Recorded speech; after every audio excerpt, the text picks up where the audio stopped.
Muito prazer, eu sou o Júnior Gouveia, também conhecido como Júnior Shaddai, e hoje, direto ao ponto, nosso primeiro podcast. Estamos lançando aqui, esse início dessa temporada de muito conteúdo bacana, e hoje eu tô aqui, com nada mais, nada menos, com Renato Pimentel. Isso aí, Junão, o homem é proprietário da NFR, a maior marca de camisa country do Brasil. Renato, seja bem-vindo ao nosso podcast. Obrigado, Junão. Antes de mais nada, agradecer pela oportunidade, de estar abrindo esse seu projeto. Pode vir 1000 para frente, mas eu sempre vou ser o primeiro. É isso aí, ninguém Renato vai tirar de mim. É uma satisfação ter você aqui, meu querido. Muito obrigado, parabéns pela iniciativa. A gente que é empresário também, a gente entende que o tempo é muito difícil. E para um cara igual você, que tem suas empresas, o tanto de colaborador, dedicar um tempo é porque tem organização e tem gestão. Então ela já começa por aí. É isso aí. Então vai ter muito conteúdo e hoje com o Renato aqui vai ser um bate-papo, algo bem assim, tranquilo mesmo. E vamos trazer algumas ideias bacanas a respeito dos nossos assuntos. Renato, vamos começar com a sua história, Da onde você veio. Conta um pouquinho de quem que é o Renato. Que é lá do comecinho do comecinho. Não, pode ser do comecinho. Cara, o Renato é um irmão mais velho de 2 irmãs mais novas, filho de pais casados a vida inteira, até chegar num determinado acontecimento que eu vou relatar, vou expor aqui pra vocês, coisa particular minha mesmo que eu praticamente não exponho. Mas eu vou expor aqui porque segue uma linha de fatos. Com certeza. Isso. Então assim, mas como a pegada nossa aqui é mais questão empresarial, hoje eu vou começar da minha vida empresarial. Minha vida empresarial, ela começou mesmo assim, de fato, aos 16 anos de idade. Que é um fato curioso, porque hoje eu não vejo isso muito acontecer com a galera. Na hora que eu inteirei 16 anos de idade... Isso em que cidade, Renato? Isso, Goiânia. Em Goiânia. Eu morava aqui em Goiânia. Você é natural de Goiânia? Nascido em Goiânia, a vida inteira em Goiânia. E isso com 16 anos, eu peguei meu pai, por iniciativa e por conhecimento que ele tinha comigo ali, falou assim, eu vou no cartório amanhã e vou te emancipar. Tá, mas o que é isso, emancipar? Você nem sabia o que era. Eu nem sabia o que era. Ele falou, não, eu vou te tornar maior de idade. A partir de amanhã, você vai ter os direitos que uma pessoa de 18 anos terá. Falei, vai pai, bom, beleza, tô pronto, bora. Mas pra quê? Ele falou, não, porque é o seguinte, a partir de amanhã, quando eu te emancipar, você vai resolver umas questões pra mim, mas a partir de amanhã você vai virar homem. Você vai virar homem, não é com 18, não é com 21, não é a hora que acabar a faculdade. A partir de amanhã você vai ter responsabilidade, adolescência que se lasque, você vai trabalhar. E é isso aí, você quer ou não? Seu pai é das antigas, não, literalmente, meu pai é das antigas, meu pai é assim. Não se faz homens mais como antigamente, né, Renato? Já passou, não tem perigo mais de eu ser preso, mas eu levava minhas irmãs no colégio, com 15 anos de idade, eu pegava o carro e levava. E assim, eu achava meu pai doido na época, mas ele deixava o que eu mais queria. Você seguia o fluxo, né? E aí, cara, assim, justamente eu acho que pela essa confiança que ele tinha, de soltar um carro na minha mão, seja para resolver alguma coisinha ou levar minhas irmãs no colégio, com 16 anos ele me emancipou, e falou, agora você tá por sua conta. Eu falei, beleza, pai, vou continuar fazendo, vou continuar estudando, mas e aí? Você deve ter alguma ideia na mente, Ele falou, eu tenho. Na época, ele tinha pegado uns lotes embirados lá em Aparecida de Goiânia, mas bota em bira nisso. Seção de direito, 3, 4, lote com 8 procuração, um dos procuradores morreu no meio do caminho, aí cancela todas as procurações para trás. Eram 6 lotes. Ele falou assim, tá aqui, eu não vou mexer com isso, eu pus na mão da imobiliária tal, eles não resolveu. Então, tá a vara e tá o anzol. Se você quiser pescar, arrocha. Falei, deixa comigo, bora. Aí, rapaz... Te entregou a oportunidade, né, Renato? Agora o resto era com você. Falou, agora você vai pescar. Porque eu sempre falo isso, sabe, Júnior? Tipo assim, tem uma mania de falar que vaca dá leite. Vaca dá leite. Vaca não dá leite. Se você não acordar 5 horas da manhã, embaixo de chuva, ir lá, cercar, amarrar, meter a mão e tirar, placa não dá. É a mentalidade, né, Renato? A mentalidade faz toda a diferença. Sim. E aí, rapaz, eu peguei esse slot, cara, e aí foi missão. Aí foi escola.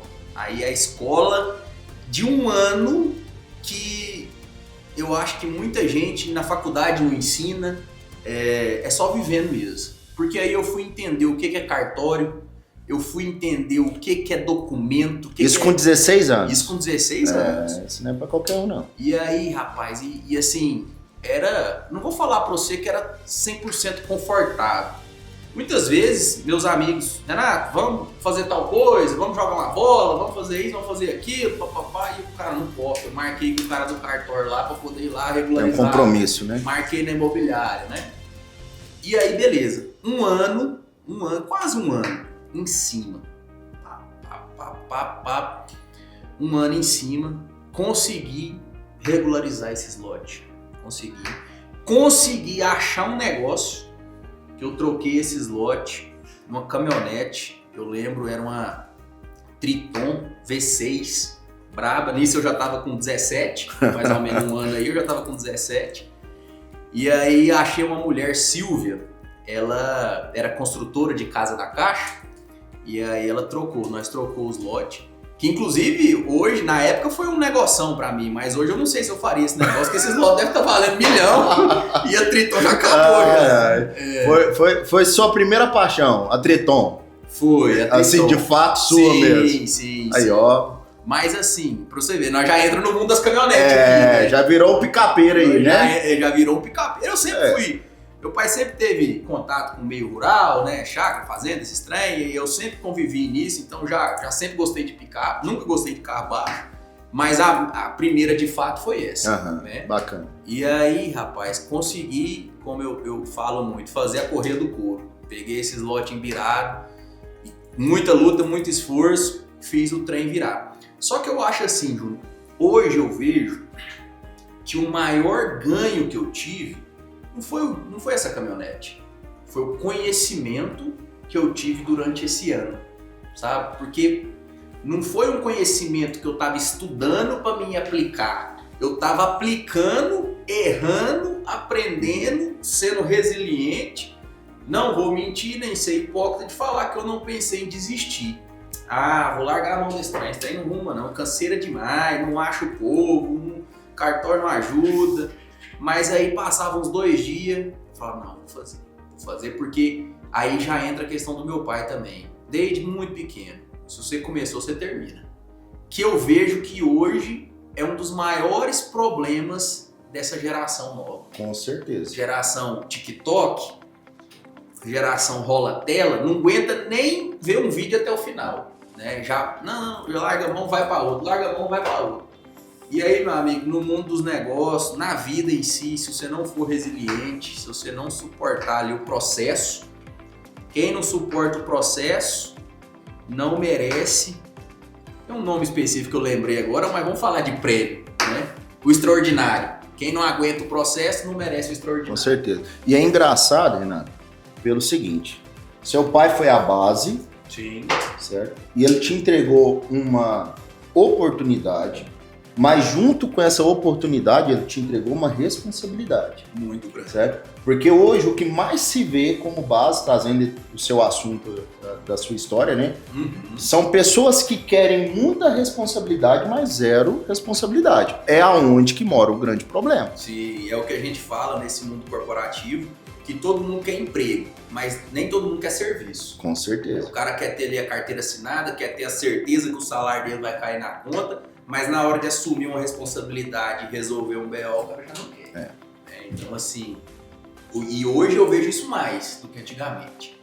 Mas aí, seguindo a história, peguei e tive esse êxito, né? Foi minha primeira dor e meu primeiro êxito. E foi sua primeira solução de um problema, né? Minha primeira solução de um problema. E isso me ensinou demais da conta mesmo. Conhecimento assim que eu trago para a vida hoje, né? A hora que eu cheguei aqui, eu estava verificando uma sessão de direito. Aí veio, passou até um filme na cabeça, que a primeira que eu vi foi justamente nessa época. Olha pra você ver. Com 16 anos de idade. Isso depois, quantos anos depois? Cara, eu tô com 33, né? Olha pra você ver, 17 anos depois. 17 anos depois, Então, assim, foi uma escola muito grande. E ali eu comecei, vamos dizer assim, a minha vida de empreendedorismo, né? Jonas, eu sempre fui muito precoce. Eu não sei se, particularmente, eu sempre convivi com pessoas mais velhas do que eu, né? Eu, desde pequeno, envolvido com rancho, com cavalo, né? Eu ia pro rancho ali, eu era meio que o mascotinho da turma, eu tinha meus 10, 12, 13 anos. Meus amigos tinham 18, 20, 25. Os assuntos eram outro, a cabeça era outra. Ô Renato, sei que você tá falando é tão interessante, porque eu, de verdade, eu acredito que o empreendedor, ele tem uma escrita no DNA desde pequeno, porque eu trazendo um pouco a respeito da minha história também, eu, quando eu era pequeno, eu brincava de ser empresário. Agora você imagina, eu era o dono do meu próprio negócio. Sim. Quando eu era criança. E assim, isso era de uma maneira natural, não era nada forçado. Meu pai nunca foi empreendedor, nunca teve negócio, nem a minha mãe, mas eu brincava de ser dono do meu próprio negócio com os meus colegas. Era uma veia natural. Era uma veia natural. Então eu acredito de verdade que o empreendedor, o futuro empresário, ele já nasce com isso no DNA dele. E você falou uma palavra aí, questão de forçar. Você é pai, quantos filhos? Eu tenho 2 meninas. Que idade? 19 e 7 anos. Eu tenho 2 rapazes, Miguel e Rafael, minha duplinha sertaneja. Um tá com 8 e o outro tá com 4. Às vezes, a gente quer forçar os filhos da gente, imaginando que a gente sabe o que é bom e o que não é. Mas aí eu volto numa outra passagem minha que eu trago de lição. Lembra que eu falei que eu ia pro rancho quando eu era menino? Era minha paixão. Cavalo, laçar e etc. Mas meu pai queria que eu jogasse bola. E eu até era bom de bola, não era dos mais ruins não era dos mais pereba não. Mas de tanto ele forçar, eu tomei raiva de bola. Pra mim poder ir pro rancho... Se tornou um peso, né? Se tornou um peso.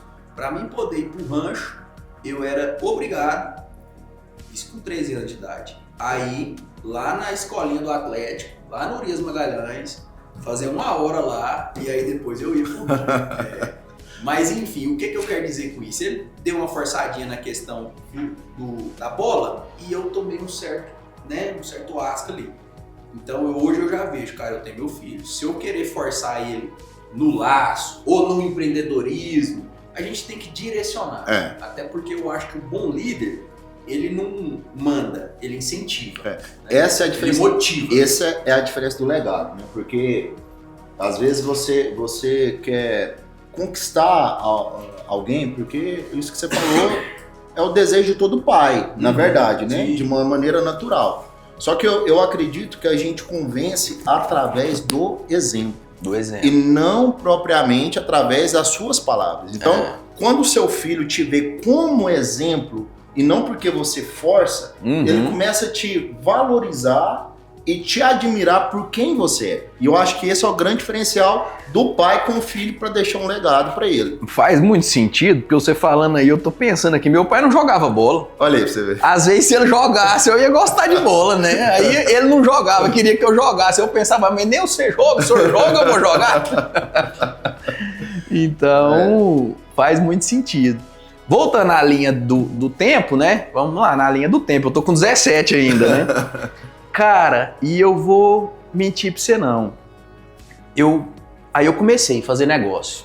Peguei essa caminhonete, vendi, né? Até um negócio interessante também, que foi o seguinte. Tinha um amigo do meu pai, até porque eu não tinha network de negócio ainda, né? Então, assim, a minha base ali era meu pai.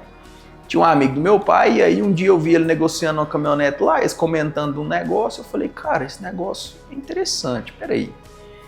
Aí vamos supor, a caminhonete valia uns 100 mil na época.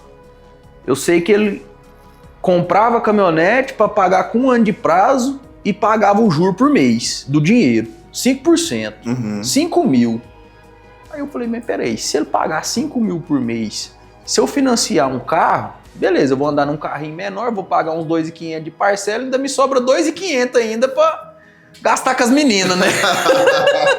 Tudo bem que eu não vou estar numa caminhonete, mas daqui um ano eu tenho dinheiro da caminhonete, porque esse cara... Era melhor uma caminhonete, sem caminhonete, mas com dinheiro no bolso, do que com caminhonete sem ter dinheiro nem pra abastecer o carro. E sem caminhonete, justamente, tinha essa questão também, porque eu também não tinha renda, assim, eu fiz a missão da caminhonete, mas como é que vai manter? Mas assim, e também não era totalmente sem caminhonete, porque daqui um ano eu tinha o dinheiro de outra caminhonete. Com certeza. Podia inteirar com o carrinho, eu podia ir juntando. Não era uma visão imediatista, já estava pensando como investidor. Como investidor. Aí foi nesse momento, eu lembro direitinho, a hora que eu falei esse negócio assim, tava meu pai e um amigo dele, os dois olhou assim, eu com 17 anos, tal, novo, né? O cara falou, mas esse cara, ele pensa pra frente, Ele tem potencial. Ele tem potencial. E aí eu lembro que meu pai na época achava bom demais falar isso pros amigos dele, sabe? E eu pensava comigo, eu falei, eu quero achar outro pra fazer esse negócio comigo de novo. Aí, bom, cara, eu fui, né, ali, aí terminei o ensino médio, comecei a faculdade. Faculdade de quê, Renato? Direito. Comecei a faculdade de Direito. Até, assim, era não vou falar que era um desejo do meu pai, mas como eu já comecei nesse negócio, e eu acho que foi tudo meio calculado, sabe? Ele já deu esse tempo, porque sessão de direito, cartório, contrato, procuração, escritura, tudo a ver com o meio jurídico, né? E aí eu peguei e iniciei direito, inclusive iniciei na Alfa, depois mudei para Camburi, depois mudei para Anhanguera. Minha grade era toda bagunçada. Mas aonde que eu quero chegar é o seguinte, Júnior, eu ali com os meus 17 para 18, já, eu olhei o panorama geral, olhei a minha volta assim, já tinha feito muita coisa, aqui nós tá detalhando só alguns pontos, né? Uhum. Falei, cara, parece que o que eu já vivi aqui, nego de 30, 40 anos nunca viveu. Eu tô vivendo as coisas rápido demais. Chegou a me passar esse pensamento pela cabeça, eu falei assim, rapaz, será que eu tô vivendo as coisas muito rápido porque eu vou morrer cedo? Juro por Deus. Juro por Deus. Esse pensamento aí foi o primeiro que eu ouvi assim, viu? Foi tenso, rapaz. Eu, assim, e desde pequeno eu sou muito reflexivo, sabe? Muito. E aí, eu pensando assim, eu falei, cara, eu olho em volta, meus amigos nunca viveu 10% do que eu já vivi. Os caras mais velhos, muitos também não. Então pra mim só tem uma explicação lógica. O meu tempo na Terra tá vencendo e Deus pegou e falou, não, deixa ele viver tudo que ele tiver de viver aqui. Porque assim, nós tá falando de negócio, mas quando eu falo viver, é de curtir, de intensidade, né? Intensidade, justamente. É farra também, não sou... Vou falar aqui que eu sou... Ainda mais que a cidade, né? Ainda mais que a cidade e tal. Então assim... Tinha uns amigos bons, tem amigo dessa idade que eu trago até hoje, eu acho isso muito importante. Hoje um dos meus melhores amigos, que inclusive é padrinho do meu filho, foi meu amigo de escola, dessa época aí de 12, 14 anos, né, o Felipe. Então assim, a gente conseguiu manter essa amizade, que é muito difícil, porque no meu caso desse foi só um. Né? No meu caso desse são foi poucos, só um. né, que a gente carrega. Sim. Isso aí que você tá falando é tão interessante, porque, óbvio, ao longo desse tempo de faculdade, de empreendedorismo, né? E da sua relação comercial, igual você falou, foi muito intenso. Demais. Né? E o que mais se vê hoje é uma falta de interesse de viver essa intensidade. Né? Ah, não, peraí, eu tô muito jovem ainda, não é a hora ainda. Às vezes até um protecionismo fora do padrão dos pais também. Sim. Eu já percebi isso também, porque eu mesmo já tive pai e mãe vindo aqui falando, não é hora do meu filho trabalhar, agora é hora dele estudar, né? Enquanto nós deveríamos estar pensando na próxima geração em formar pessoas, porque o mundo atual, ele não aceita muita coisa, não dá muita oportunidade, né? Então, o que acontece? Nos dias de hoje, cara, a gente tem que meter a cara e ir pra cima, entendeu? ter sangue no olho hoje se tornou, tá cada vez mais raro. Sim, concordo. E assim, eu vi um cara falar isso esses dias, eu fiquei impressionado. O jovem foi fazer uma entrevista de emprego. Igual o cara vinha aqui na El Shaddai para fazer uma entrevista de emprego. A mãe e o pai do cara sentou na sala junto com o cara. Cara, pra mim, e assim, isso eu vi alguém comentando na internet. Agora eu vou contar o que aconteceu dentro da nossa empresa. Um fato vivido, né? Uma prova social. Passei no corredor, a colaboradora deitada na cadeira, com os pés na outra cadeira, assim, no cantinho da sala. Aí eu olhei assim e falei, deve estar passando mal. No horário expediente. 3 horas da tarde. Tá. Falei, deve estar passando mal, tipo uma quinta-feira. Falei, ô fulano, tudo bem? O que foi? Tá passando mal? Não. Falei, o que foi? Não, é porque eu tô com sono, tô dormindo. Juro por Deus. Juro por Deus. Eu falei, mesmo? Eu falei, não, continua aí, descansa. Peguei e saí, falei, RH, né? Não, falar o quê, né? Cara, não tem o que falar, né, numa situação dessa. Então, assim, e aí você tocou num ponto muito interessante, que é essa questão dos pais, do protecionismo excessivo, a bolha.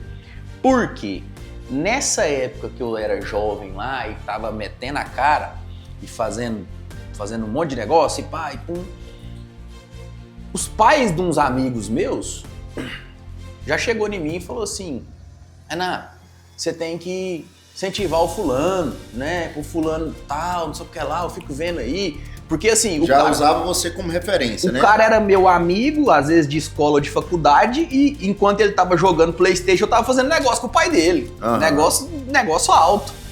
Aí...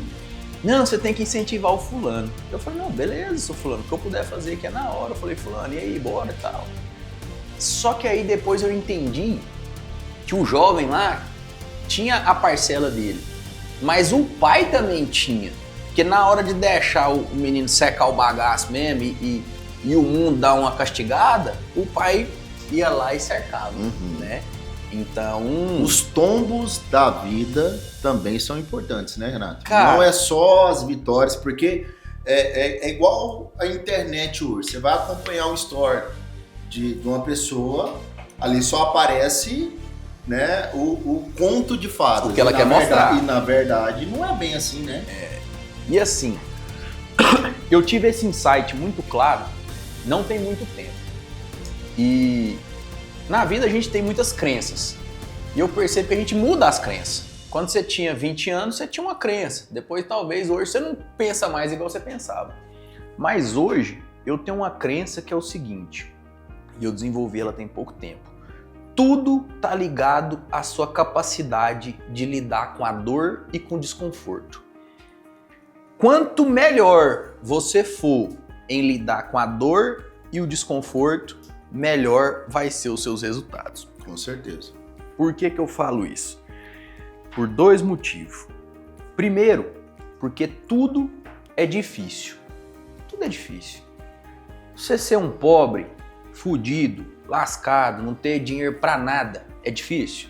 Muito difícil, né, cara? Às vezes você passar vontade das coisas é difícil pra caramba. Nós já passamos, né, em algum determinado momento, né? Mas você ser um empresário de sucesso, gerir empresa, colaborador, governo, é difícil? Nossa, e muito. Em um outro nível, né? Entendeu? Você ser gordo, obeso, ir num shopping, caçar uma roupa, não servir, os outros te zoar, você virar ponto de referência. Onde? Lá perto daquele gordo lá, ó. É difícil? Com certeza. Cara, o cara sofre. Sofre. Mas você ter um corpo bacana, você tem que ir pra academia, você tem que pegar pagar peso, um preço. tem que pagar. Também é difícil. Então, o que eu falo é, escolha o seu difícil. Qual difícil você quer pra sua vida? Porque tudo é difícil. Se você falar que não vai fazer nada na vida, você vai ter consequência, vai ser difícil. Se você falar que vai fazer tudo, você vai ter consequência e vai ser difícil. Então escolha o seu difícil, né? É a diferença entre pressão e tensão. Porque hoje o que eu mais vejo são pessoas que não aguentam, não suportam pressão. Há pouco tempo atrás agora eu contratei um vendedor, imagina. é impossível um vendedor trabalhar sem pressão, porque ele tem meta para bater, certo? Sim. E aí um vendedor trabalhou uma semana comigo e falou, não, cara, eu não dou conta disso aqui porque eu não aguento a pressão. Eu falei, cara, mas espera aí, toda a nossa vida é baseada em pressão, certo? Por quê? Porque desde que você nasce, que você saiu ali de dentro da barriga da sua mãe, você já começa um processo de pressão, Sim. certo? Se você vai ter seu filho, você já tem suas preocupações. Se você vem à faculdade, pressão, porque você tem que tirar nota, você tem que passar, certo? Você sai de casa, você não tem que pegar um ônibus, você está atrasado, pressão. Sim. Pressão é o que nos move a chegar a algum lugar, né? E o que mais se vê hoje são pessoas desinteressadas nesse processo de pressão, certo? Aí cria-se pessoas fracas, Sim. certo? Sem propósito e que não chega a lugar nenhum. Porque sempre que tem uma condição de pressão, essa pessoa ou acaba para desistindo. ou regride. Eu falo assim, em relação a essa questão da pressão, né? Aquele ditado, o carvão só vira diamante sob pressão. Então, assim, hoje, essa geração não quer saber de pressão. Não quer saber de pressão, não aguenta pressão. São poucos, e esses poucos têm que ser valorizados. Renato, e como surgiu a NFR? Conta um pouquinho agora, você contou da sua história, vida pessoal, sua base, né? Sim. E a NFR nasceu como? Cara, a NFR, ela nasceu assim, de um pensamento de um empreendedor, né? A gente que é empreendedor, a gente vê negócio em tudo. Com certeza. A gente tem que até se limitar de certa forma, tem que até dar uma segurada, porque senão, cara, a gente chega aqui e você já olha esse microfone, peraí, isso aqui dá pra fazer, se tiver uma impressora 3D ali e tal, quanto você pagou nesse microfone aqui? E nem toda a porta aberta Sim. é sinal de ser bem-vindo, né, Renato? O que acontece? Senão você vira um pato. Com Ou um certeza. pato ou um canivete suíço. Você já viu o negócio do pato? Já. Ele nada, ele anda e ele voa, mas não faz nada direito. O canivete suíço, ele corta, ele tem tesoura, ele tem lixa, ele tem uns 5, 6 trem, mas nada, tudo é mais ou menos. Na hora de precisar mesmo, você procura... Na hora de da fato, pressão, não aguenta. né? Com certeza. Então, assim, a NFR nasceu primeiro desse gosto pessoal meu, desse meio country. NFR significa o quê? National Finals Rodeo. Show de bola. Que é o maior rodeio western, o maior evento western do mundo. Inclusive ele está acontecendo hoje, lá nos Estados Unidos, em Las Vegas, né, uma super edição. Temos o Juninho Testa, que é um brasileiro que foi campeão 2 anos da NFR, então assim, representando o Brasil lá. E aí, eu assisti a NFR. Tudo em inglês, não entendia nada, mas achava... Você já era apaixonado. Já era apaixonado. E é paixão mesmo, é paixão mesmo. Então, assim, eu peguei, mas é o que eu falo, negócio, a gente tem que ter paixão, a gente tem que ter intensidade. Mas você também não pode só ser apaixonado, o negócio tem que ser viável. Com certeza. Né? É igual vou usar uma expressão chula aqui, se quiser depois corta. Um amigo meu fala que negócio às vezes se apaixona é igual rapariga, tá te pisando e o cara tá ali apaixonado e perdendo tudo e o negócio pisando. Então assim, para negócio tem hora que a gente tem que ser um pouco cético, metódico e profissional, né? E aí eu falei, cara, beleza. Então você quer dizer o seguinte, que primeiro a paixão move. O gatilho. Sabe por quê, Júnior? Porque o cara também mexer com algum tipo de coisa que vai ser, que ele vai dedicar tempo e energia só por dinheiro, não vale a pena. Não vale a pena. Não vale a pena e digo mais, o cara nunca vai conseguir ser o melhor. Nunca. Se a visão dele for só dinheiro. Renato, você falou um negócio tão interessante, porque quando eu fui pensar na El Shaddai Acessórios, na verdade, eu não era apaixonado por carro. Olha pra você ver, tanto que é interessante. Só que eu vinha de uma situação seguinte, eu fiz 3 faculdades, né? Formei em recursos humanos, fiz meu bacharel em administração de empresas e me pós-graduei em MBA em gestão empresarial. E eu sempre fui ligado a negócios, trabalhava no usina de cana-de-açúcar. Mundo corporativo. Mundo corporativo. Né?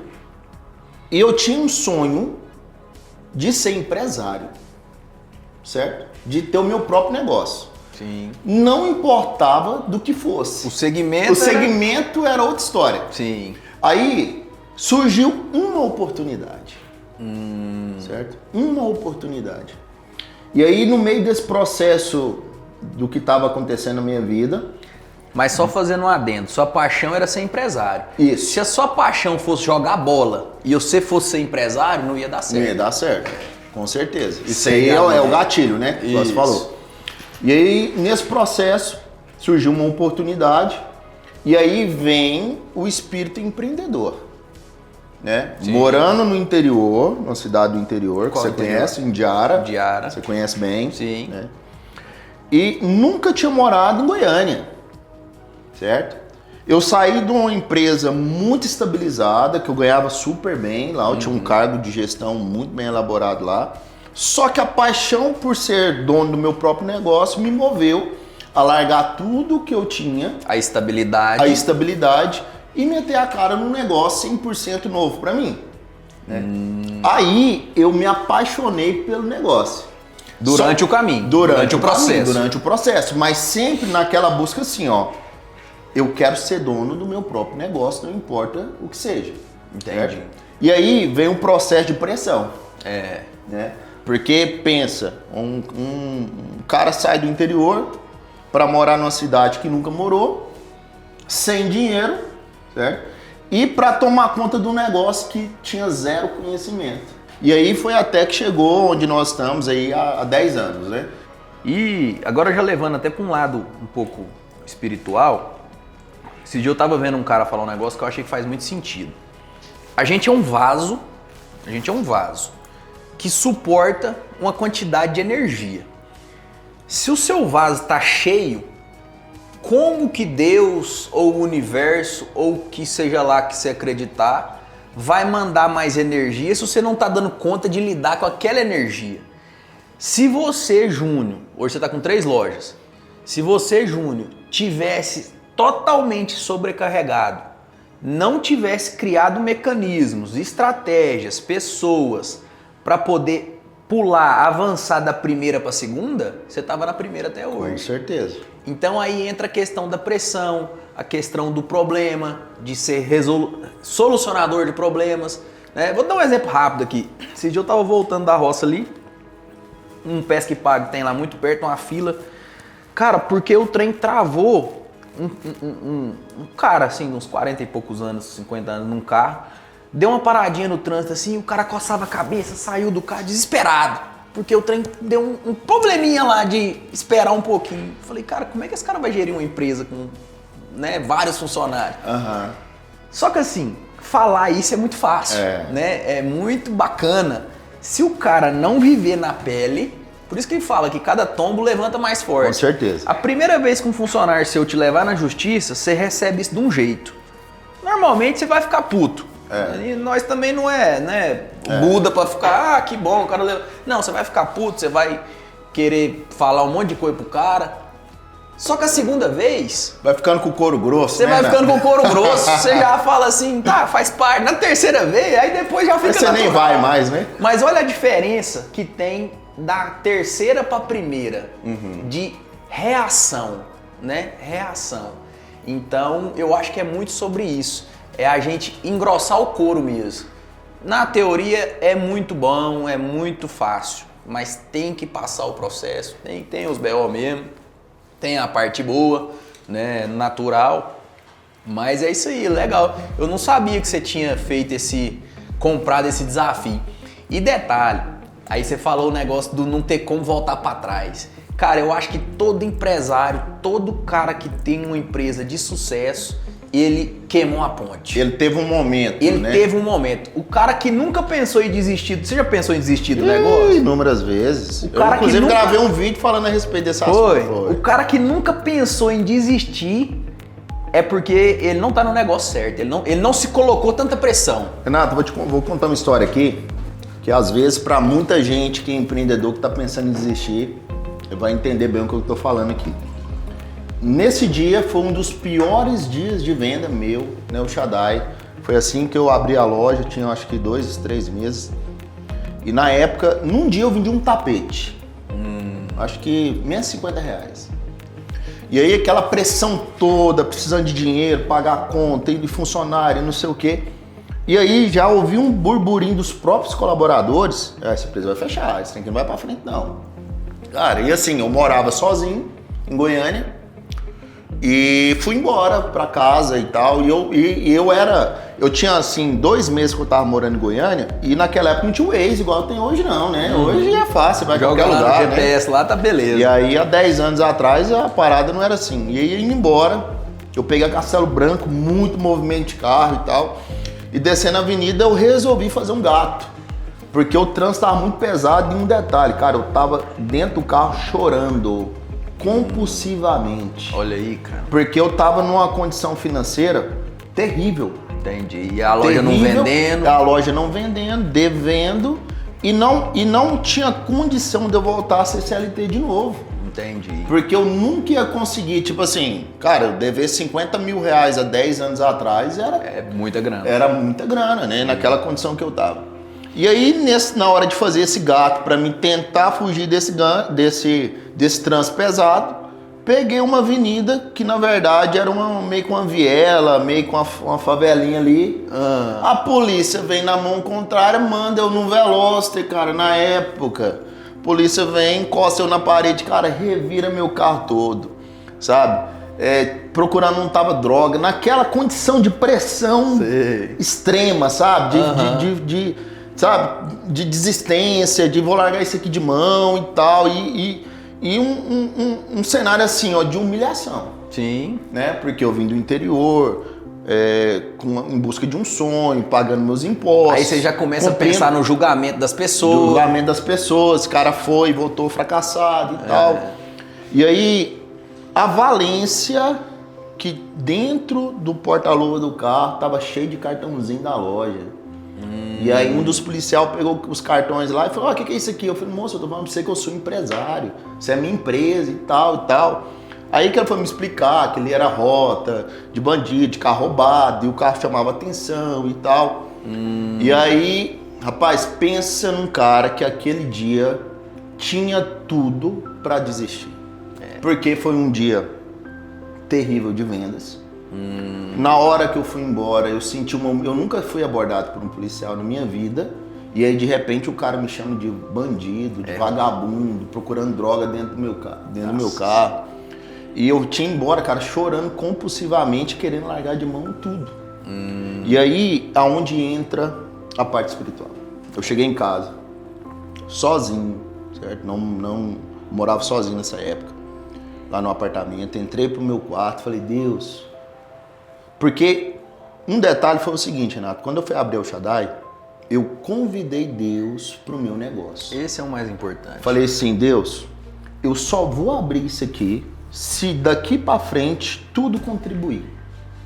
Se não for para contribuir para eu abrir esse próprio negócio aqui, eu não vou forçar nenhuma situação.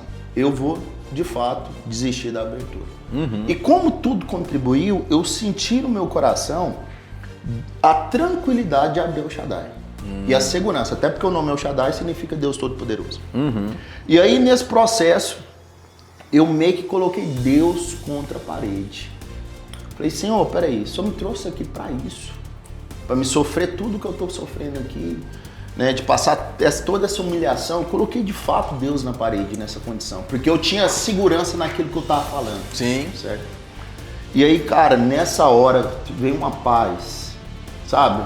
Aquela situação aquele refrigério da alma. Aquele né? refrigério da alma, assim, continua que eu tô só te ensinando o processo. Tô te provando, porque Deus, para ele te aprovar, primeiro ele vai te provar. Com certeza. E aí ele tava provando a sua capacidade de aguentar a pressão. Todos nós, em algum momento, nós desagradamos alguém. Sim, é inevitável. É inevitável, né? Nós somos pessoas e também não somos perfeitos porque empresa... E como empresário a gente tem que estar pronto para isso. Isso. Entra já na parte da pressão de novo. Isso eu aprendi também, porque antigamente eu não entendia isso bem, não. Então, assim, não que a gente deseja isso, né? Que isso fique bem claro aqui para todos, jamais, a gente quer entregar sempre o nosso melhor. Mas num determinado momento, às vezes por uma falha de um processo ou principalmente falha de uma pessoa, Sim. né? Porque querendo ou não, hoje o problema nosso é que a gente tem uma rotatividade muito grande de mão de obra, certo? E muitas vezes não é o problema de encontrar pessoas muito profissionais. Eu vejo que hoje a dificuldade já não é mais encontrar profissional capacitado. Não que isso não seja um problema, entende o que eu quero dizer. Mas eu vou além, porque hoje existem dois fatores, que é o saber fazer, Certo. e o querer fazer, certo? Porque o que acontece é o seguinte, hoje, se uma pessoa não sabe fazer, mas ela quer, isso tem dentro do coração dela, Sim. ela aprende E e rápido. faz. E Hoje, faz. o YouTube, internet, tem Agora você tudo. já contratou um cara que ele sabia fazer e com muita maestria, mas virava e mexia fazer o processo da maneira errada, e isso lá na frente tinha uma penalidade que muitas vezes você desagradava o seu cliente, Sim, né? te custava E caro. Te custava caro, né? Por um erro, uma falha humana, Sim. certo? Então acho que hoje o maior desafio nosso, eu falo isso, eu tô falando isso agora de mim mesmo, é que eu sou um cara 100% processo. Para tudo eu crio processo. Né? Tudo tem um POP lá, procedimento operacional padrão. E eu sento com a minha equipe, com os meus líderes, daqui a pouco a gente vai falar sobre liderança. Eu sento com os meus líderes e eu defino qual que é o processo. Gente, ó, para fazer determinada tarefa a gente vai fazer todas essas etapas para garantir que nesse último processo saia com perfeição.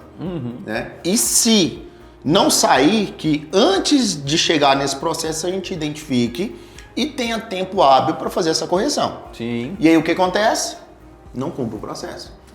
Então, muitas vezes, a falha ela é muito mais operacional do que propriamente o processo. Mas aí você tocou num negócio aí que me fez lembrar de uma situação. Nós, como líderes e gestores, a nossa função é criar ou escolher os melhores processos. Com certeza. Aí, beleza. Eu peguei, criei um processo e entreguei para a pessoa realizar o processo. Mas pensa no manual de montar um móvel. Passo a passo. Não tem... Item a item. Não, e eu particularmente sou um cara muito visual.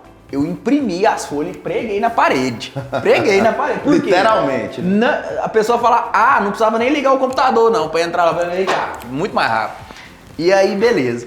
Aí, entreguei o processo pra pessoa. Até hoje eu não sei bem direito. Não, na verdade eu sei como que a pessoa errou. Justamente por falta desse comprometimento. Aí beleza, aí eu fiquei pensando, falei, cara, mas eu já criei o processo, não tá dando certo, será que é trocar a pessoa? Primeira coisa que a gente pensa, né? Eu falei, peraí, vou fazer um teste aqui. Aí eu criei um outro processo para fazer o processo funcionar. O que é o outro processo? Eu pus um cara para fiscalizar o outro. Aí deu certo, entendeu? Deu certo até um período, porque o outro era muito ruim, aí teve que desligar depois. Mas durante um período deu certo. Então é muito sobre isso. Só que assim, beleza, você colocou um cara para fiscalizar o outro, bacana. Mas era um teste que eu tava fazendo. Às vezes a gente não tem recurso para ficar colocando um monte de gente fiscalizando, fazendo retrabalho, né? A gente tem que enxugar a operação, porque a carga é muito pesada, tributária, a gente trabalha com margem apertada. Então, se você for ficar pondo gente para fiscalizar processo toda hora, não funciona. Por isso que, igual assim, eu acredito, vamos falar um pouquinho sobre pilares. E nessa base sobre pilares, eu acho que entra o processo da liderança, né? Porque à medida que você vai crescendo como empresário e como empresa, chega num determinado ponto que você não consegue mais, vamos dizer assim, atender toda a demanda da empresa. Igual aqui, vamos falar de El Shaddai hoje, eu tenho departamento de compras, eu tenho estoque, eu tenho e-commerce, eu tenho loja física, eu tenho montagem, eu tenho uma empresa em Hong Kong que trabalha com importação. Então, assim, se eu for, é como se eu tivesse 10 empresas num grupo. Justamente. Né? E aí é onde que vai entrar os pilares e entra o processo de liderança, que hoje também é uma dificuldade enorme você conseguir bons líderes. Formar bons líderes. Esse é para mim, é o desafio. Você formou bons líderes, você resolveu 90% dos seus problemas. Só que aí vem a questão que nós comentou. Essa geração tá difícil formar bons líderes, os bons tá empregado, entendeu? Mas assim, a gente nunca pode desistir, né? Ainda acha. Você pega... Eu mesmo tive uma experiência com uma pessoa que eu peguei ela lá, um outro negócio que eu tive, menor, ela foi desenvolvendo, e aí assumiu um cargo de gerência. Saiu por motivos pessoais lá, mas teve comigo aí 8 anos, né? Me ajudou muito, cresceu demais comigo. Então, assim, quando você acha, é bom demais, né? Com certeza. E isso está ligado diretamente à questão da cultura, né? Eu tenho muito amadurecido, Renata, relacionado à cultura. Sim. Sabe? Porque, para mim, é impossível uma empresa ser forte com a cultura fraca. Não tem jeito. Né? Você pode observar o seguinte, quando uma empresa que destaca, essa empresa ela tem em evidência, ela tem uma cultura introduzida muito forte. Muito, né? Clara e muito forte. E muito forte. Porque, às vezes, você contrata uma mão de obra, né, vamos dizer, um colaborador, uma laranja podre. E essa laranja podre entra numa cultura que é forte. Sim. Certo? O que vai acontecer? Essa laranja ela é expelida. Agora, se entra uma laranja podre em um ambiente de uma cultura fraca, ela contamina a galera. galera. Ela contamina toda a galera. Então, eu tenho trabalhado muito a questão cultural. Aí, eu acho que aonde vai entrar 100% o DNA do empreendedor. Certo? Igual eu falando de Júnior Gouveia. Sou um cara que saí do nada, me tornei empresário, graças a Deus, graças ao bom Deus, cheguei num patamar hoje que eu me considero um empreendedor de sucesso. Sim. Né? E eu tenho um DNA, aquele cara que eu trabalho com importação, deito 3h30 da manhã, acordo 6 horas, vou pra academia cedo, acordo tal, se for preciso eu pegar uma vassoura aqui, varrer o chão e tal. Eu não tenho problema nenhum em relação a isso. Isso é uma questão de mentalidade, porque muitas vezes a gente pode pensar diferente, né? Às vezes eu penso, eu torço pro Palmeiras, você torce pro Corinthians, Sim. certo? Então, nós temos objeções em relação ao nosso pensamento, Sim. mas a nossa mentalidade é a mesma. É a mesma. Então, nessa Se precisar hora, de eu andar 1000 quilômetros para ir ver meu time, eu vou, você também. Aham. É time diferente, mas a mentalidade é a mesma. o propósito é o mesmo. Então, eu acho que como que se cria uma cultura forte? Aí é onde que entra a mentalidade do empreendedor nessa parada. Sim. Certo? E aí, o seguinte, você pega a sua liderança, você traz ela para um ambiente igual esse aqui, por exemplo, e aí é tentar verificar,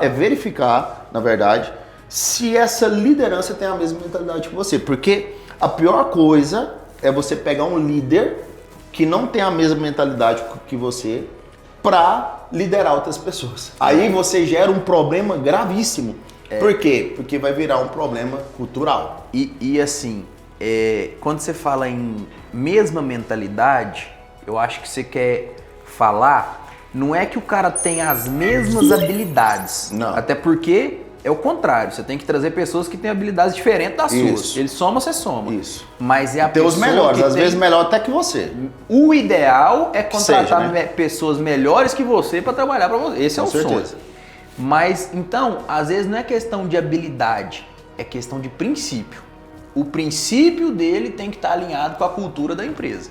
Se os princípios morais, éticos, profissionais estiver alinhado, vai desenvolver bacana. O que ele acredita, né? O que ele acredita. A habilidade dele, se ele, é igual, por exemplo, vou bater num ponto aqui direto ao ponto. Nós somos cristãos, mas lá na empresa nós temos uma cultura de toda segunda-feira, no primeiro horário, é feita uma oração. É feita uma oração. É feito um Pai Nosso e alguém dá continuidade ali, depois do Pai Nosso, com oração do que vier na cabeça. A gente deixa isso bem claro. Então, assim, aí entra a questão da laranja que você falou. Não vou nem falar laranja podre, vou falar laranja diferente. Se ela for diferente daquela cultura, ela vai ficar ali uma semana, 2, 3, na quarta oração, ela já não... Esse povo Isso aqui não é pra mim, né? Esse povo aqui não é da minha vibe, não é da minha onda, entendeu? Aí ela mesmo sai, ela mesmo é auto ser repelida, né? Então, assim, é muito importante essa questão da cultura. Quando a cultura é bem estabelecida, e eu tenho total humildade de falar assim, que eu tô no processo de estabelecer essa cultura.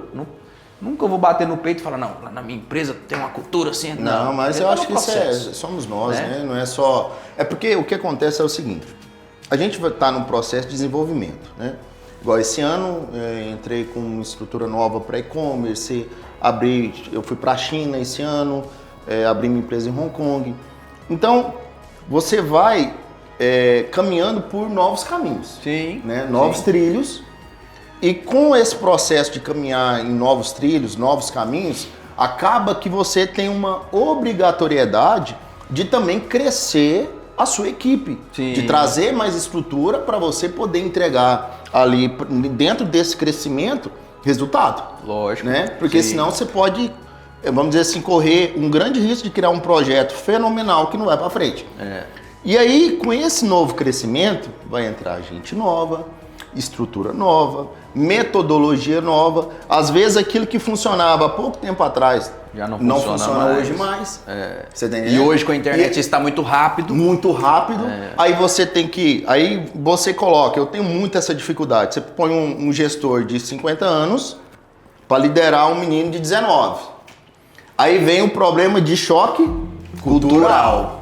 Né? Sim. Igual um cara ele é mais rígido, o outro não, ninguém nunca falou assim comigo. Ou a situação contrária, você coloca um cara de 20 pra mandar num cara de 50. Aí é um outro Cara, problema também. O que esse moleque tá falando pra mim? Então eu acredito assim, ó, nosso papel como gestor também é 100% da mesma forma que a gente vai estar sempre reestruturando a loja no que diz respeito à tecnologia, informação, a processo, é também a cultura. Sim. Sempre a gente tem que voltar e verificar como está a nossa cultura atual. Porque se você não ter foco nisso, Renato, eu já me peguei nisso. De eu observar que a cultura da minha empresa tinha sido alterada. De princípios, um exemplo assim, de xingar dentro da empresa. Eu sempre não admiti isso. E um dia eu percebi que isso tinha se tornado natural. Sim. Certo? Por quê? Porque da minha parte eu não cobrei que aquilo não deveria acontecer, certo? Aí eu cheguei num certo ponto que eu falei, peraí, o trem aqui tá bagunçado, né? Mas por quê? Envolvido com muita coisa, muita empresa, na época tinha 5 lojas, muita gente para administrar, quase 100 funcionários e tal. Eu falei, vou ter que voltar atrás, fiz uma reunião com todo mundo, retratei o assunto, dessa galera grande parte foi embora, porque não se muda a cultura com as mesmas pessoas. Não se muda, muitos não vão se adaptar. Mas, no que você me contou essa história aí, eu já identifico, de certa forma, se você me permite falar, um erro. Pode falar, com certeza. A gente está batendo um papo aqui entre uma empreendedores. consultoria aqui. Você já leu aquele livro Hábitos Atômicos? Não conheço. Cara, um livro fenomenal. Virada de chave. Esse livro, Hábitos Atômicos, ele me fez sair de uma camisa XG para uma camisa M. Ele me fez perder 30 quilos. Porque... Hábitos Atômicos. Ó, quem quer ler um livro bacana, ó. Best-seller. Inclusive, depois vou fazer um trabalho em relação a esse desenvolvimento físico, pessoal, profissional, intelectual que eu tive dentro de 2 anos. Foi muito rápido. Então, o que acontece? Você entendeu o que você precisava. Você precisava de implantar a cultura. Por que você se perdeu? Aí cai naquele outro assunto que nós falamos. Você não estabeleceu o processo para manter e acompanhar a cultura. Exemplo. Se você tivesse colocado assim, no dia que você teve a ideia de eu preciso ter uma cultura forte. Ok, esse é o objetivo. O que eu vou fazer para chegar no objetivo? Toda segunda-feira eu vou fazer uma reunião, toda sexta-feira eu vou fazer outra reunião de alinhamento e na quarta-feira eu vou delegar alguém para me dar um feedback geral da cultura. Virou um processo automático, isso é semanal, 3 vezes por semana. Muito provavelmente essa cultura não tinha se perdido. Concordo 100% com o que você está falando aqui, Renato. Inclusive, vou entrar num outro fator aqui, que eu acho que é importante que quem está assistindo nós aqui agora, porque muitas vezes, muita gente está vivendo isso também. Quando se cresce muito rápido, porque processo é importante em todas as etapas. Sim. Certo? E crescer muito rápido pode ser um problema muito sério. Muito grande. Certo? A dor do crescimento ela é muito grande. Ela é muito grande. E eu fui um cara que quando eu abri o Shaddai, eu vim para Goiânia com o objetivo de ter 10 lojas. essa era a minha meta pessoal, sabe? Do nada eu falei, vou ter 10 lojas, certo? Cara, em 6 anos eu abri 5. Em 6 anos, tava indo no processo. cada 14 meses eu abri uma loja nova. E não era lojinha não, você conhece minhas lojas. Conheço. Sabe a estrutura, todas, né? Então assim, ó, com 6 anos eu tinha quase 100 funcionários, certo? E aí vem essa questão. Quando se cresce muito rápido, em um espaço muito curto de tempo, você muitas vezes você não averigua isso. Não. Por quê? Tem outras prioridades. Outras prioridades, outras situações e tal. Aí foi aonde que eu fiz a minha primeira viagem internacional. Fui pra China, Sim. fiquei 1 mês na China, lidei com outros empresários, conheci empresários, eu conheci um empresário que se tornou um amigo meu, que esse cara ele tem negócio em 5 países. Não é 5 Não é 10 cidades, lojas não. em 5 cidades ou estados. Países com culturas diferentes, política diferente, moeda diferente, certo? E eu sentei com esse cara e falei, cara, que loucura isso aqui, sabe? E aí eu fui aprendendo naquele processo que eu deveria mudar algumas coisas. E a principal era não ouvir meu ego, certo? Porque eu acho que esse é um grande problema dos empresários. Isso não está ligado, Renato, com dinheiro. Sabia? Ixi. Isso não tem a ver com dinheiro. Não é. É porque eu vou até anotar aqui, riqueza, do que eu vou falar agora pra você, que você vai entender. E aí o que acontece? Diante desse processo, quando eu voltei da China pro Brasil, falei, cara, eu vou mudar tudo. Aí eu comecei a fechar a loja. Cara, e doeu. Dói. Vou mentir pra você não. Eu pegar aquela uma loja que tá vendendo, colocando dinheiro no meu bolso e baixar as portas, cara, me doeu muito. Sim. Certo? Mas o que acontece é o seguinte, ser empresário, ser empreendedor, não tem só a ver com você levar seu pão de cada dia para sua casa. Ele vai muito além disso. Muito além. Porque isso aqui é a minha vida. Sim. Certo? E eu vi que não estava legal do jeito que as coisas estavam indo. Tava ganhando dinheiro? Tava. Mas minha saúde estava indo embora. Certo? A minha empresa tinha muitos gargalos e eu não conseguia achar solução. Contratei consultor, uma série de situações não resolveu. E aí eu decidi reestruturar a loja. De lá para cá, enxugou, diminuiu. Diminuí, saí de 5 lojas para 3, só que 3 lojas de maneira organizada. Sim. Certo? Provavelmente eu não vou nem falar em faturamento, mas partindo para um palavreado mais técnico, o seu LL com certeza ficou melhor do que com a 5.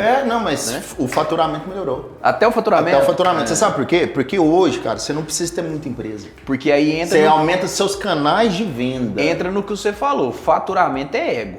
O que manda é o lucro líquido da operação. Lucro líquido da operação. Então, assim, você ter 5 lojas, faturar 1 milhão, lucrar 100, beleza. Você ter 3 lojas, faturar 500 e lucrar 90... é melhor você lucrar 90, sua proporção de LL tá muito melhor. Com certeza. Né? E também para você gerenciar isso. Mas aí tudo, você né? vai perder a fala de sentar na mesa e falar que tem 5 lojas. Não, Renato, e o que é engraçado é o seguinte, quando eu comecei a fechar as lojas, o que mais se ouvia é que eu tava quebrando. O cliente ligar e falar assim, eu quero ir na sua loja, você fala, qual da CIA? Não, e assim, ó, os próprios, aqui a gente tá numa região comercial, os próprios concorrentes falando assim, nossa, o Júnior tá quebrando, tá fechando loja, tá quebrando, certo? Mas o que acontece é o seguinte, dentro desse processo de reestruturação, cara, você tem que ligar o foda-se pra quê? Muita coisa que você ouve. Sim. E falar, cara, eu tenho um propósito, né? Agora hoje não, eu tenho uma cultura forte hoje. Isso é importante. Certo? Por quê? Porque eu determinei que a empresa vai funcionar de determinada forma. Hoje eu tenho a empresa muito mais bem organizada. Sim. Eu tenho meu departamento de compras, minha expedição, meu comercial, minha equipe Os processos de validados, e-commerce, bacaninha. tudo, né?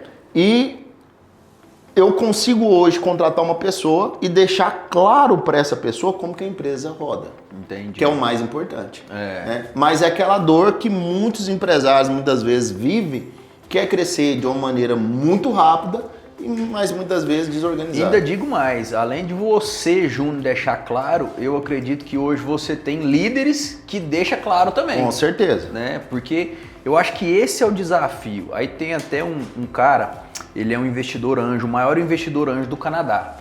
E ele fala muito sobre isso. Só que ele lançou um livro, o livro dele deve ser muito top, mas é em inglês. Ainda não foi traduzido e a leitura de inglês aqui é pouca.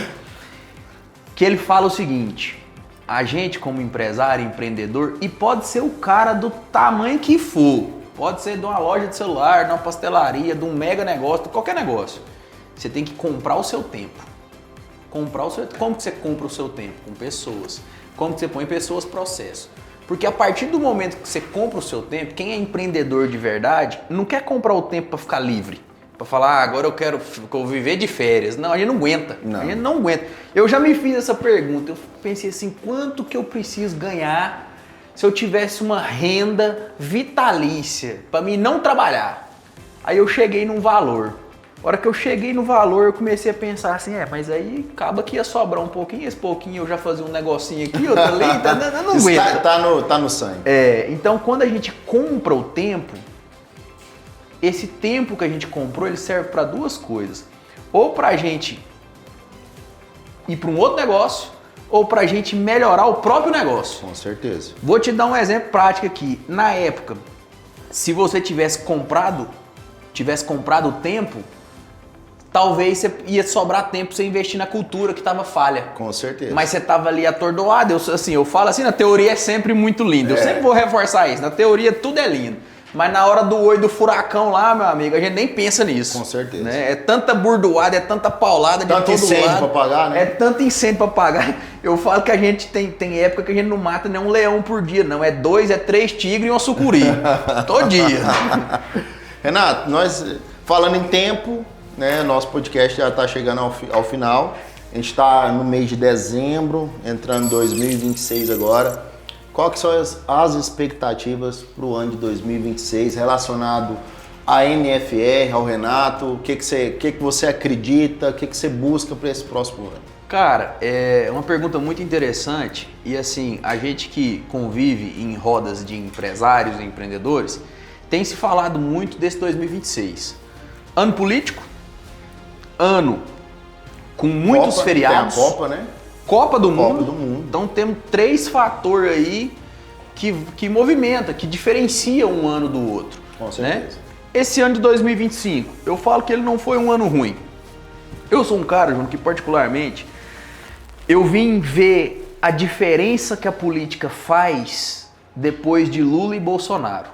Não vou tomar partido, todo mundo sabe o que a gente pensa, não vem ao caso, mas eu entendi o que um líder maior da nação ele pode refletir, impactar no mercado. Porém, sendo bem sincero, se é o Lula, se é o Bolsonaro, se é o Tarcísio, se é o João, se é o José, cara, eu não vou parar minha vida por quem tá lá. Eu vou fazer o meu cada dia melhor, buscando mais conhecimento, errando e aprendendo. Então eu não olho muito para isso. Mas a gente tem que ser profissional e entender o mercado. Então a pergunta que você fez, a gente já está começando lá dentro da empresa a desenhar estratégias para cada situação dessa. Copa, tem uma estratégia comercial.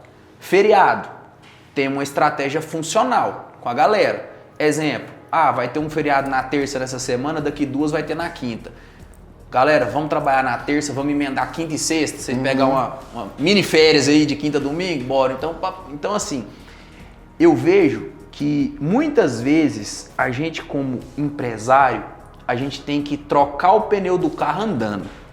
Não tem como você prever. Acho que não é nem muitas, é todas. Né? É todas. Mas a gente também não pode esperar a situação, sendo que a gente tem oportunidade de se precaver. Com certeza. Então, se a gente está aqui em dezembro de 2025, a gente já fez a leitura que tem Copa, tem política e tem feriado pra caramba, peraí, eu não vou esperar chegar lá na hora da Copa para não pensar o que eu vou fazer. Já vou criar uma estratégia, quando eu falo uma, normalmente é 3, pior cenário, cenário normal e melhor cenário, e vou ficar preparado, porque por que acontecer... Você tem uma solução. Eu tenho uma solução pré-pronta, porque às vezes a gente, que aí entra pra mim, é outro fator do empresário, é tomador de decisões. Eu sou um cara que eu não terceirizo decisão. Eu gosto demais de pedir opinião, é uma cultura das nossas empresas, traga opinião, traga ideias.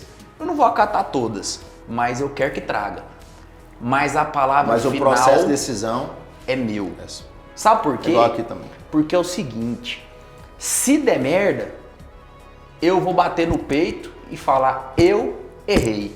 Mesmo que a pessoa traga a ideia, você acate, eu né? não altere nada, eu só concorde. Mas no final, se deu errado, a culpa foi minha, não foi sua. Responsabilidade, né? Então, eu acho que isso hoje falta muito nos empresários também. mas aí o cara tem que aguentar. O cara tem que aguentar o resultado da decisão. Então ele tem que ser forte mentalmente, ele tem que ser forte fisicamente. Não vou passar pano não. E eu já fui obeso pra caramba.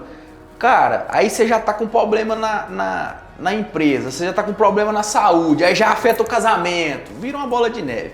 Então assim, muitas vezes a gente entra numa certa discussão ali e eu gosto demais de discutir no bom sentido, né? Discussão de ideias, né? Opor ideias, porque eu sempre falo assim, ó, eu sou o primeiro a comprar sua ideia, desde que você me prove.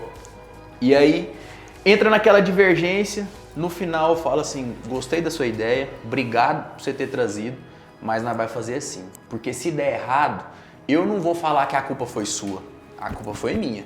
Então eu assumo essa bucha. E é o que eu vejo que muita gente não quer fazer. A galera prefere ir pela ideia de alguém, e isso pode ser colaborador ou não. O cara tem uma empresa, o cunhado dele vem e fala, faz assim, moço. No fundo ele sabe que se fizer vai dar ruim, mas ele faz porque ele tem a segurança que se der ruim ele pode falar assim, fui escutar meu cunhado. Mano, falar pra você. Renato, mas isso aí que você tá falando é um retrato muito claro, né? E falta muito esse processo de decisão e de responsabilidade. Sim. Né? Esse ano de 2025, falando agora da El Shaddai, foi um ano para mim de reestruturação, né?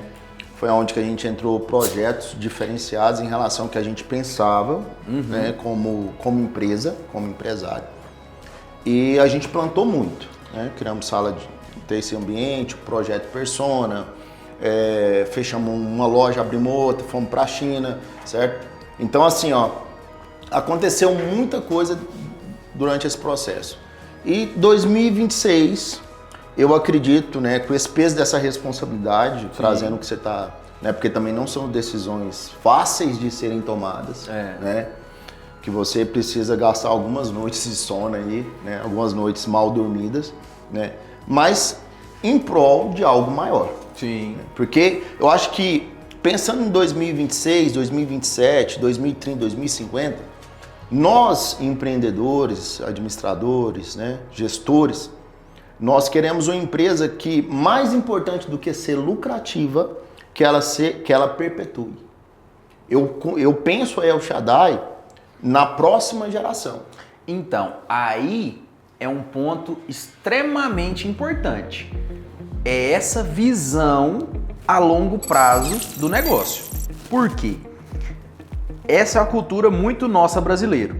Mas já nos Estados Unidos, 90% das empresas que nascem, já nascem com o objetivo de ser vendida. Fazer um exit ali, um M&A, e aí vai da visão de cada um. Com certeza. Né? Aí a sua, então... Proposta e oportunidade. Proposta, né? E oportunidade.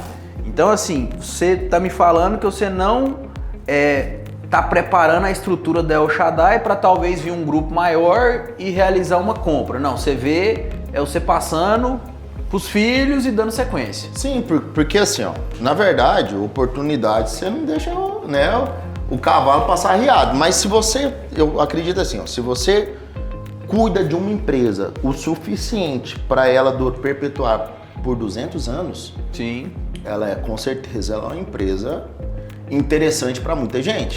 Muita gente tentou comprar o SBT do Silvio Santos. Né? Ele não vendeu porque ele não quis. Né? Mas a ideia dele, a projeção dele foi criar um legado. Sim. Mas aí, daqui uns dias, você vai entrar num outro desafio, que eu vejo que e eu já tô começando a pensar nisso, que é o desafio da sucessão. Cara, assim, por enquanto eu não quero preocupar com isso não, ainda tem muita lema que é mais. Não, tá muito novo ainda pra ir. Mas eu vejo a questão da sucessão em todas as áreas, sucessão pecuária, né, empresarial, veja aí, senhor de idade aí com fazenda e não preparou o filho para fazer a sucessão. Então, assim, para esse pensamento, aí você vai ter que estruturar esse outro processo. Mas isso é daqui Muitos anos, bons né? anos aí pela frente. Renato, muito bom esse bate-papo aqui. Isso aí, meu irmão, tamo junto. Assim, dois empresários, né, de histórias muito parecidas, dores, Sim. né, que nós vivemos aí no passado e vivemos também no presente. E vamos viver no E vamos futuro viver no também. futuro e estamos também. prontos, preparados e querendo. Então, galera, muito obrigado a todos aí que participaram, que estão nos acompanhando aqui no nosso podcast. E é isso que a gente quer trazer para vocês. Direto ao ponto, é isso aí com o Renato Pimentel, da NFR. Tamo junto, moçada. Um forte abraço a todos e é isso aí. Valeu demais. Beijo, sucesso!